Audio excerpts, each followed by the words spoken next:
আজ আমি আপনাদের সামনে দাঁড়িয়ে কথা বলতেছি, আমি যদি মারা যাই তাহলে মাইকে ঘোষণা হবে আব্দুল্লাহ চলে গেছে, দুনিয়াতে নাই।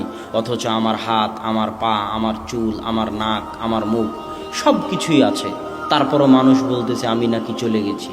তার মানে আমি এতক্ষণ যে কথা বলছিলাম, তো আমার ভিতরে একটা রূহ ছিল, ওই রূহটা আমার ভিতর থেকে চলে যাবে। ওই রূহটা যেখানে যাবে সেখানে বিচার হবে। ওই রূহটা যেখানে গেছে সেখানে বিচার হবে। অতএব বিচার সত্য, অতএব কিয়ামত সত্য, পরকাল সত্য।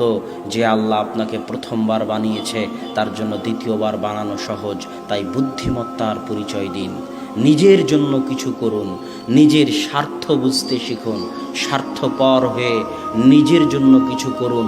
সন্তান সন্ততি মানুষজন বাড়িঘর অনেক করেছেন, এবার একটু পরকাল কিয়ামতে নিজের জন্য কি নিয়ে যাচ্ছেন তা একটু দেখুন।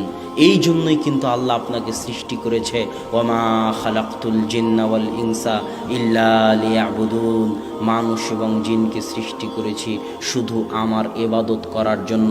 সকাল থেকে সন্ধ্যা পর্যন্ত, জন্ম থেকে মৃত্যু পর্যন্ত মানুষ শুধু আমার ইবাদত করবে, আমার জিকির আজকার করবে, আমার তাসবিহ তাহলিল করবে, এটাই মানুষের কাজ।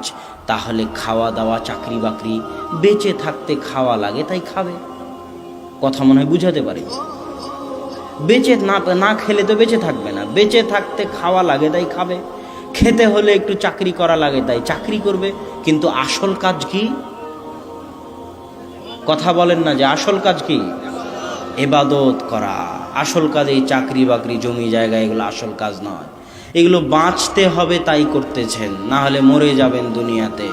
বাঁচতে হবে তাই করতেছেন। আসল কাজ হচ্ছে ইবাদত করা, আসল কাজ জিকির আজকার করা। কিন্তু আল্লাহ জানে দুনিয়ার মানুষ 24 ঘন্টা আল্লাহর জিকির আজকার করতে পারবে না।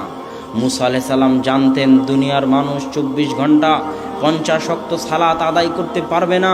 এই জন্য আল্লাহ বলেছেন ওয়া আকিমিস সালাতা লিযিকরি।